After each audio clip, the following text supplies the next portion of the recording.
Sekilas tentang riwayat pendidikan beliau. Beliau itu pertama kali beliau mondok di Pondok Pesantren Al-Islah Beringin, Pamekasan. Sehingga tidak mengherankan ketika sampai saat ini Pondok Pesantren Nurul Salam memiliki ikatan emosional yang begitu kuat dengan Pondok Pesantren Al-Islah Beringin.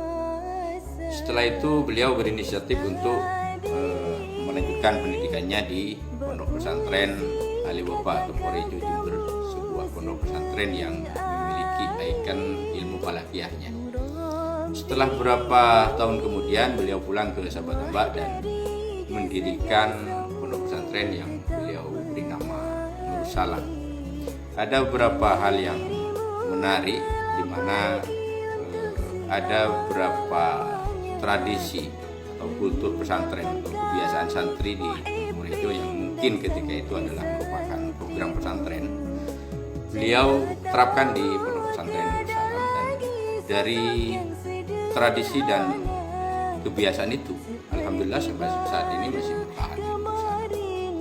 Salah satu contoh misalnya ada beberapa bacaan yang dibaca oleh santri ketika menjelang dan mengakhiri kajian kitab. Ada beberapa qasidah yang dibaca ketika menjelang dan mengakhiri proses belajar mengajar di sekolah. Ada bacaan bersanji, ada bacaan tiba yang dibaca ketika malam Selasa dan malam Jumat. Semuanya tidak hanya bacaannya, tapi lagu-lagunya masih dalam kondisi asli dan murni sebagaimana yang telah mentradisi di Pondok Pesantren Temporejo Jember.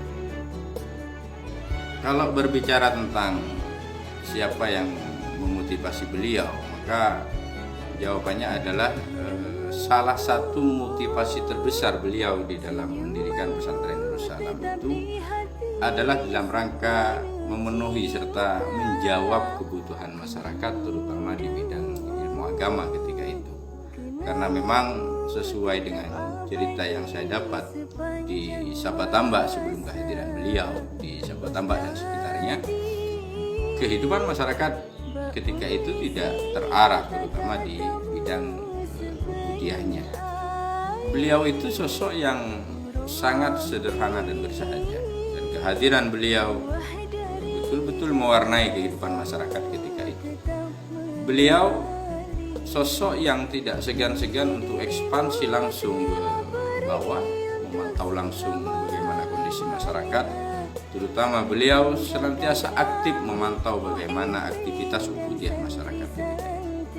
Hal itu sangat terlihat ketika misalnya ada masyarakat yang ingin membangun mushola, ingin membangun langker atau tempat-tempat sholat lainnya.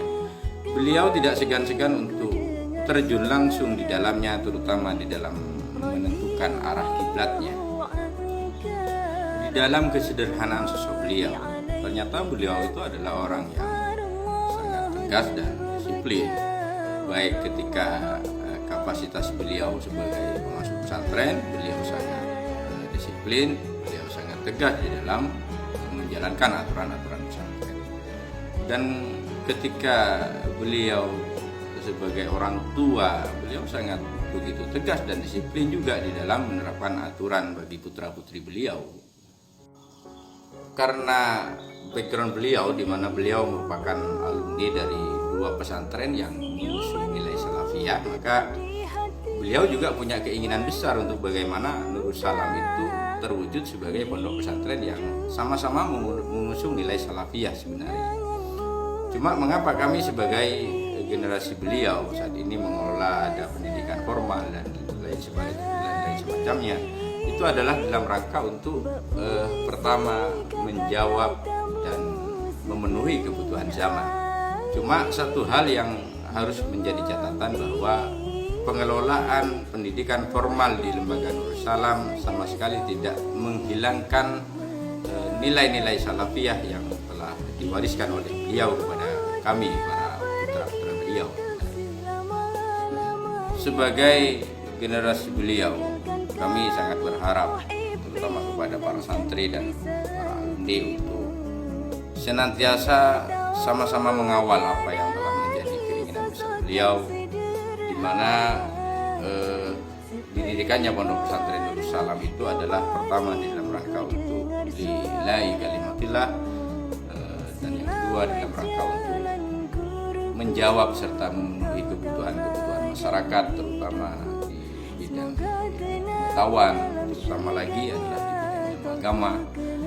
Dan saya sangat berharap kepada para santri dan para alumni untuk turut serta menumbuh kembangkan perasaan turut memiliki terhadap lembaga Nurul Salam, dan selalu berupaya dan mendoakan untuk bagaimana Nurul Salam menjadi sebuah wadah keilmuan yang senantiasa eksis dan mampu menjawab serta memenuhi apa yang telah